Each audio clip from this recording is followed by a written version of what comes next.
Hello guys, we are here again to talk about games that you may or may not have heard of, probably heard of, hopefully, and the entire point of this series is where I try to convince Michael to play a game that I know he has never played before. And I try to convince Steve to play a game that I know he hasn't played before as well. Exactly, and then once we have finished talking about all the good points of our games, we're going to try and decide which would be the best game for our viewers to play.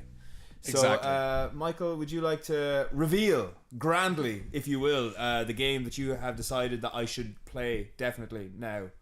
Okay. Yeah, go for it. Behind curtain number 1 is Titanfall 2.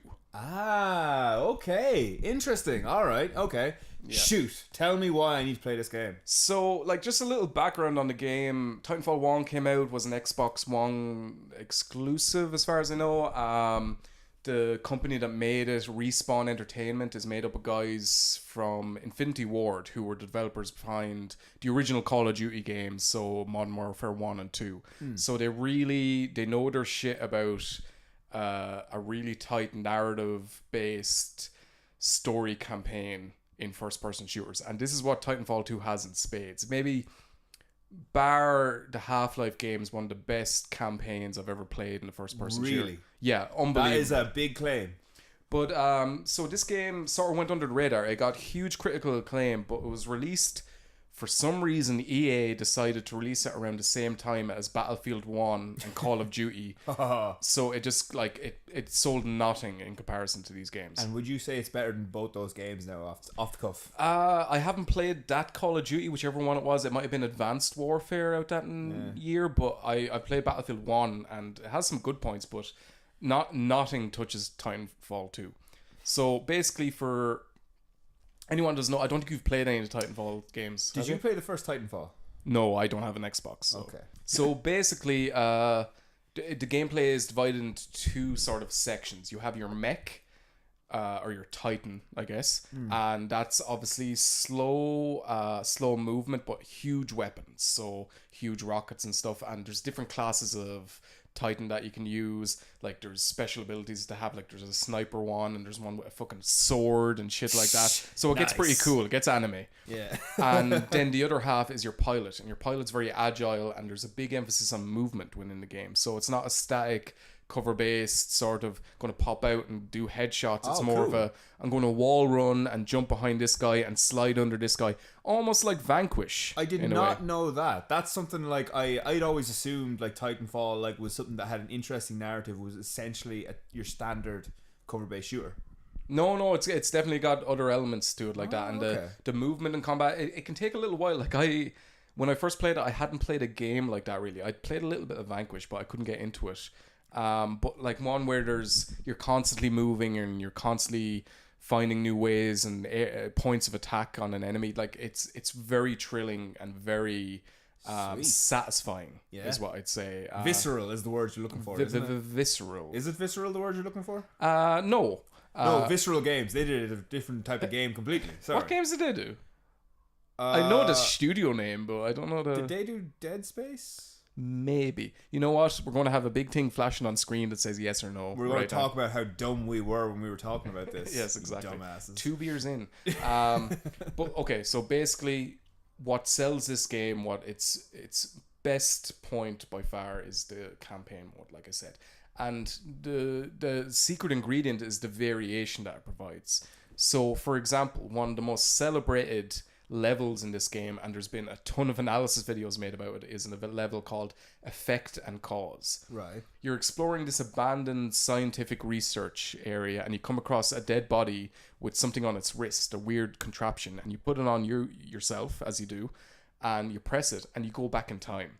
I've heard about that. Okay, yeah. So you go back in time to before the facility was destroyed and overrun by monsters and stuff like that. And basically, the level continues like that. You use this to solve puzzles. So let's say there's a pit of fire in front of you in the present. You switch to the past, and it's open. It's a clear door. How is a game like this incorporating time travel? How How?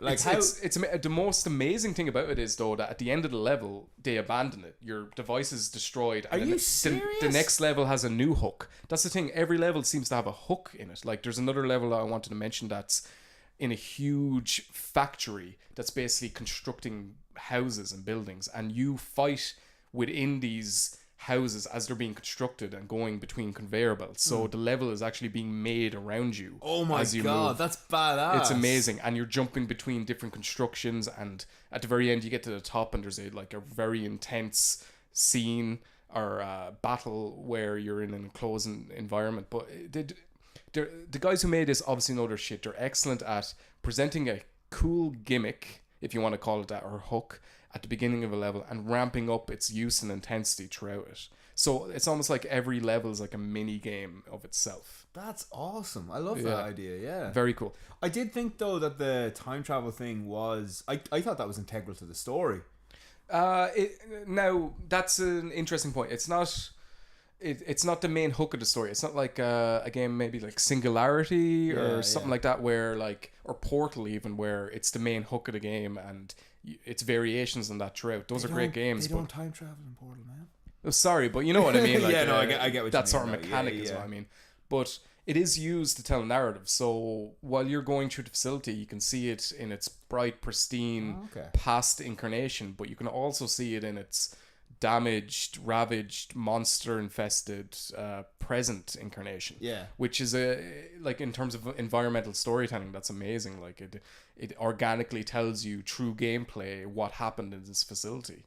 You know, but also during combat, it's amazing. So you could be in a little room within this facility, and there could be monsters like these huge lion lizard type things running around who are very agile and do a lot of damage. You switch to the past and there's soldiers running around with guns. Two different enemy types, very much a variation in how you attack them, but by switching between them you can juggle them and use different tactics against both of them. Oh, cool. So you could wall run around a lizard type thing and shoot it, and when it's about to attack, switch back to the other time period and shoot these soldier guys who have formed, and you're now behind them and stuff like that. The best thing I can say about it is it puts a very interesting toy in the hands of the player. Easy there, Scooby. I hate you so much. Yeah, I get that so much. Sorry. But it puts something interesting in the hands of the player and lets them explore it and fuck around with it and have a lot of fun with it, and sets up loads of very interesting gameplay choices that they can make with it. Can I ask you 2 questions in quick succession? Just give me a yes or no for the first one, more or less. Okay. Is the story well, not simple yes or no, but is the story like very, very involved? Like, is it would you get emotionally invested in the story? That's an interesting point. Sorry, I can't give a yes or no answer to it. No, that's fair. I have to elaborate a little bit. But in one hand, I couldn't name a character from the story. I couldn't tell you who the baddie was, or even after playing it, like what the main thrust of the story was. It's been a while since I played it, to be honest. But that's fair. It's sort of like it's general like evil person, and you're trying to fight him, sort of thing. That's what you do with evil people. But what's interesting is the relationship between you and your mech. That's the thing. That was the second question I wanted to ask you. Sorry, continue. Yeah, so like your mech is an AI in itself, and it has its own voice, like it's autonomous. You can pilot it obviously for gameplay sections, but it's its own character within the game. And it does a surprisingly good job of developing a bond between you two. Some really cool moments, and you genuinely feel affection towards this inanimate object throughout the game, and it's as good as any NPC relationship, like Ellie in Last of Us or Alex in Half-Life 2. Like it does a really good job of humanizing this robot character, ironically, and not in a superficial way either, I'd say. Okay, can I ask you a question? Now, this might double up as a second question now. Can you tell me, like, without, I mean, not like a pivotal like moment that's a spoiler or anything, but can you give me an example of like one of these moments where there's like a good relationship moment? So and if it is your favorite moment in Titanfall, that was going to be the second question. Oh yeah, we're doing this favorite moment thing. No, my favorite moment would probably be either that IKEA level I mentioned or Effect and Cause. Those are just like when you get to the end of the level, you instantly want to replay that level, and that happens. Good. That is very rarely. That never happens In a single player campaign. It's usually like, okay, I want to get forward and see what the story does, but then in those it's like, oh, I want to get I want to do that level better. I want to experience that. Cool. But you mentioned so a good example of a bonding moment between you and your mech is you do this huge level, lots of wall jumping, lots of intense enemies, and at the end I think there's like a quasi boss battle, and you jump off a huge structure. I think it's a satellite. Sorry, I'm a bit hazy on the details. You're going down and it seems like you're going to die within a cutscene or whatever. Like, obviously you're not going to die, but your mech catches you at the very last minute and pulls you up and gives you a thumbs up. And just like little moments like that. That is cool though. It's almost like BB-8 giving the thumbs up in Star Wars. It's like... I was thinking more like Terminator 2. Like, yeah, exactly. If a robot gives a thumbs up, it has a 10 out of 10 from me. No, that's like full on, like, heart racing 100%. Better than any love story.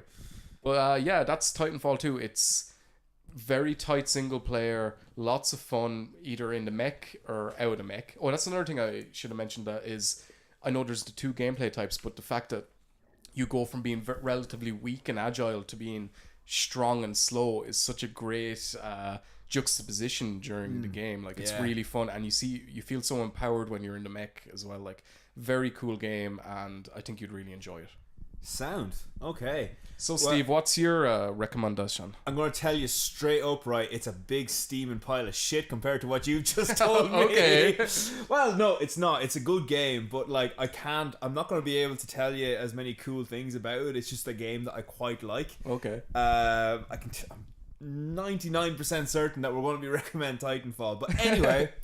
I'll tell you anyway. The game that I'm going to recommend you play, and I still do think you should play it, is called Gitaroo Man. I vaguely know this game. Is it not Gitaroo Man? I don't know. It's actually Gitaroo. Yeah, no. Because he plays a guitar, doesn't he? Now that I realise, now that you've said that, yes, it is actually Gitaroo Man. Okay, so we're off to a great start. It's these weird foreign pronunciations. Yeah, I don't know them at all. It's so it is Gitaroo Man, but I was reading it the way I wrote it, which was wrong. The reason I am bringing that up is because rhythm action games are weird now, right? Rhythm action games now are basically Just Dance, or like, they don't really have rhythm action games. Like, when you think back, like rhythm action games before, there was like Parappa the Rapper, or I don't know if you ever played Bust a Groove. I know Bust a Groove. Bust a Groove was class. Is Guitar Hero even a thing anymore? Is that... Yeah, didn't they release one like about a year or two ago? Yeah, it seemed like the bubble burst on that really quickly. Yeah, like I think they were trying to go like, we're bringing it back, and they were like, no, you're not. Nobody cares. But Gitaroo Man, if someone was to say what's your favorite one, your favorite like rhythm action game, it'd either be this or another game that the same company released called Elite Beat Agents, which is great. That sounds dodgy. Yeah, it does, but it's fine really. Okay. But Gitaroo Man, it's very Japanese. Very, very Japanese. Okay. Like it didn't get a huge release in Europe. I played the PSP version, and it's how would you describe it? It's very similar to Parappa the Rapper, but not as frustrating. Yeah, I remember replaying Parappa the Rapper not too long ago and being like, why am I sucking so hard at this game?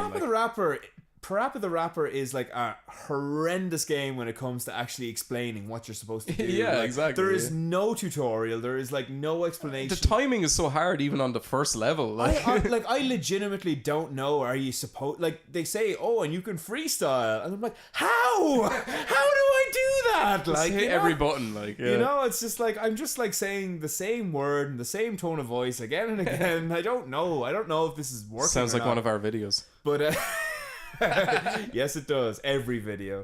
But Gitaroo Man it's I wouldn't say it's simpler. In some ways it's more complicated, but it explains all its mechanics really, really well, and it is batshit insane. So to give you a general overview of the story, right? You play as a character called U1.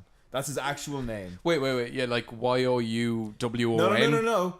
U-1. Okay. That is his name. Is he a robot who was made to play guitar really well? No, that's his dog. And I'm not even joking. That's literally his dog. His dog is called Puma, I think. Yeah, Puma is his dog. Okay, yeah, of course he'd name a robot dog after a big cat. Well, now the thing is, he's a regular dog most of the time. What does he transform into? He transforms into a robot dog, obviously. Okay, sorry. But when he turns into his robot dog, he teaches you one to play the Gitaroo, which turns him into Gitaroo Man. It's not just a clever title. He actually is called Gitaroo. I don't know how to say his name. Gitaroo Man. Guitar Man. Guitar Man. We'll call him that. But like, I don't think I should be asking too many questions about the plot to Gitaroo Man. But are you a robot in this? Or No, you're like teenager. You're like a space superhero, basically. Like Okay. the person you are, like U1 is like a standard teenager, and he has standard teenager problems. He fancies this girl, and Of course. naturally. And there's some snobby, stuck-up kid who keeps embarrassing him in front of her. Like the start of the game, you're trying to learn how to skateboard because she seems to like skateboarders. And eventually your dog convinces you to learn the guitar or the Gitaroo so that you will like become like, you know, the last legendary Gitaroo Man who basically needs to save planet Gitaroo. So basically, he saves the world by playing guitar, but he only decided to play guitar to impress a woman. Well, yeah, but see, the thing is, he needs to play guitar to stop the bad guy, Zowie, I think his name is. He's Zowie. Zowie. He's trying to... I'm not gonna lie, I can't remember exactly the story, but let's just say he's trying to take over planet Gitaroo, which is a real place. Am I right in saying Aaron Sorkin wrote the screenplay for this, actually? Jesus, I don't know. We should... I'm joking. The Social Network guy. Like. Oh, yeah. No, it was actually David Fincher, yeah. But, So, okay, what's the gameplay? Like, is it basically the same button mashing or like not timing quite, thing? right? as Parappa? There's like stages, like... I'd say there's about 9 stages, we'll say, right? So, Okay. like, each level, like Parappa the Rapper, it's not a long game. You can finish it. If you're good at it, you can finish it in, like, less than an hour or 2 hours, I'd say, like, whatever. Okay. But each stage is broken up into little mini stages. So it has, like, first you have to charge your attack. So, like, you have to do this, like, there's a little kind of dot in the middle of the screen, and you have to kind of move your a line starts coming in, and you have to kind of align your dot with the line or that's coming in. This sounds thrilling. It doesn't though. But Here, my game had like time travel fucking mech robot I've got shit. lines and dots. Okay, but I won't go into the actual mechanics of it. That'll all be on screen for people to see, I hope. But basically, you've got the charge first, your attack. Then you've got an attack stage where you attack the other person. Then you have a guard stage when the other person tries to attack you, and like that's a different type of mechanics as well. That's more like button mashing. Okay, yeah. And if you miss a button, you lose health. And then like you're repeating those 3 stages until the very end when you have a harmony stage, which is like the big explosive kind of stage. Is that a musical term? Yeah, it's called the bleh. And then the end stage, which is basically like the fatality of the thing.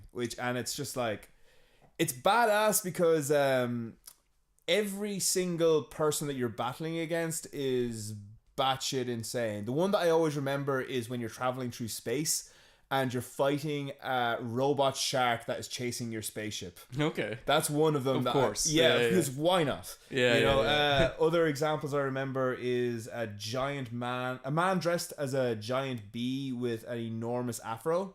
I think he was called Mojo King Bee. I think that was it. And at one point you fight 3 skeletons, which is like that's like stage. Whoa! If it was like 2 skeletons, okay. Yeah, I know, like that'd 3? be fine, but 3, pshaw. But they play each other as instruments, so you know. Ooh, is this like R-rated sort of?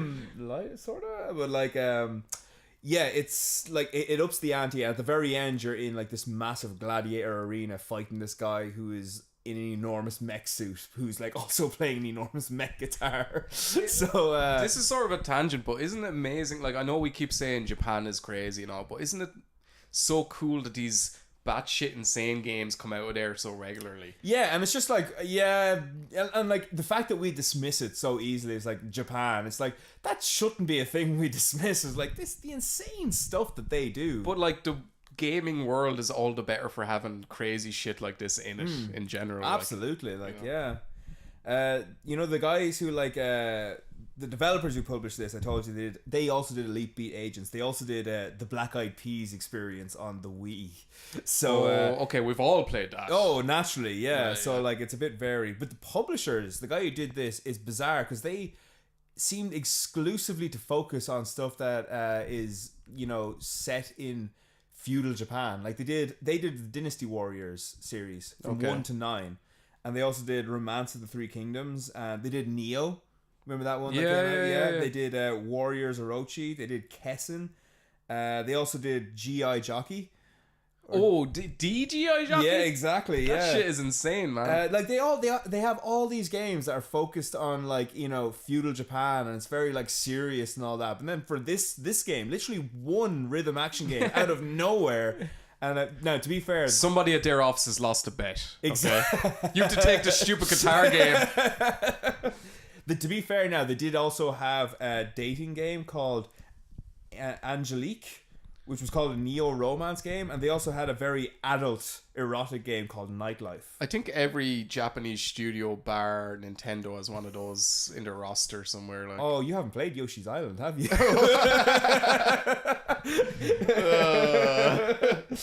But yeah, like, I mean, it's the one thing I can say about, listen, Gitaroo Man, Whatever he's called, Banjo Man, that's the sequel. Gitaroo Man, it's a very short game. It's like 9 stages. You'll finish it really quickly, but it is a lot of fun. The music's really good as well. It's by a band called Coil. I don't know if you ever heard of them. No, a Japanese band, I presume. Yeah, I looked them up, and they don't really have any other major. Like, they have their own music, and it was fine. But sorry, Coil, if you're listening. But all the Coil fanboys are going to be fucking commenting on this video. Furious. But I will say the music is really good, and it's the ludicrousness that really sells it. Like, you know, I mean, Parappa the Rapper was a little bit weird in its art style. This one is kind of similar. Like, it's kind of It always reminded me of Parappa. The guitar. Yeah, it did. Yeah, just the art. Well, maybe because it's a rhythm action game. It's not like 2D in 3D. Like, they are like in 3D, but it's weird, it's cartoony, cell shady-ish looking. Yeah, not it's exactly an odd one. Like, yeah, but it's really cool though, just for like the wackiness of it, like how fun the gameplay is, and the fact that, like, you know, the music itself is actually pretty fucking good now, I have to say. Well, we all need a bit more insanity in our lives, I think. I think so. Shit like that is cool. Like, insanity's the best. So, Steve, Gitaroo Man, or whoever he is, Banjo ukulele boy, the man with no name. So, what was your favorite moment in the game? Do you know what is bizarrely my favorite moment? It's the most normal moment in the entire game. Okay. Legitimately, right? Like, you know, I told you all about, like, the shark following you in space and all that stuff. The robot dog. There's one point, right, where you land on a planet, Gitaroo, right? And you meet this girl who's kind of your love interest, but not really. And you play her a song on your guitar, and it's a slow acoustic song. Oh yeah, cool. And you do it in gameplay, and it's kind of awesome. Like, you're not fighting against someone, but you have to get it right to kind of, like, you know, win her heart or whatever. Yeah, you know, just so you prove that, you know, you're a decent guitar player. And it's a really, really nice bit. It's really That's cool. sort of cool that they had like a low key sort of guitar scene in it. It's awesome. And incidentally, the song you play, I looked this up afterwards. The song you play her is called "The Legendary Theme." Oh, right, cool. Which apparently is a variation on the last song that you play against the last boss, which is like cool. The last boss is like a big heavy rock, almost like a anthem sort of thing. But her one's obviously, like, you know, acoustic. So that's cool to have some motifs going through it. Yeah, like it's awesome. Yeah, I have to say, yeah.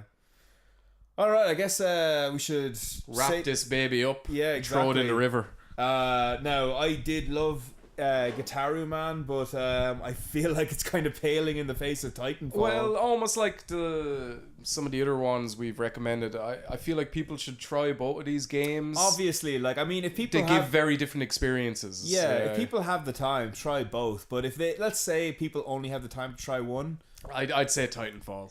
Yeah. I'm not gonna lie. I mean, like, I love Gitaroo Man. It's rhythm games are kind of lost. We don't get them that much anymore, but Titanfall seems like one of those ones that will get passed over if we don't send that message out there, man. People won't know. Exactly. Everyone's waiting to hear what we think. But no, I I feel it's a shame it got overlooked to a certain extent when it came out, and it's really like I'd love to see a sequel or see these guys do another sort of single player campaign based thing like this again, because Totally, yeah. it was amazing. Like the one level of this game would contain like more invention and new any hooks Call of Duty. than any like most single player first person shooters nowadays. Yeah. You know, they're all multiplayer focused now. But if you're more, you want some fun, you want some offbeat shit, Gitaroo Man is your shot. And man. I would urge people to play Gitaroo Man. It's a great game. It's probably one of the I would rank it probably. Now, the only other one that comes to my mind that I haven't played yet is Theater Rhythm. You know, that Final Fantasy one? Oh, you mean in terms of rhythm games? Yeah. I'm thinking of every rhythm game I've ever played, and I still haven't played that, but obviously that's catering to rhythm action fans and Final Fantasy fanboys, fans. And the niche in that Venn diagram is pretty thin. But Gitaroo Man is probably my favorite rhythm action game, so I would recommend it, but if we're going for between the two, I'd probably agree with you. I think Titanfall is the one to go for. Hey, no matter what you play, make sure there's a robot in it in some capacity. In every single sense, you know. And Robocop 3 for the SNES is also a terrible game, but give it a go. All right. Take it easy, guys.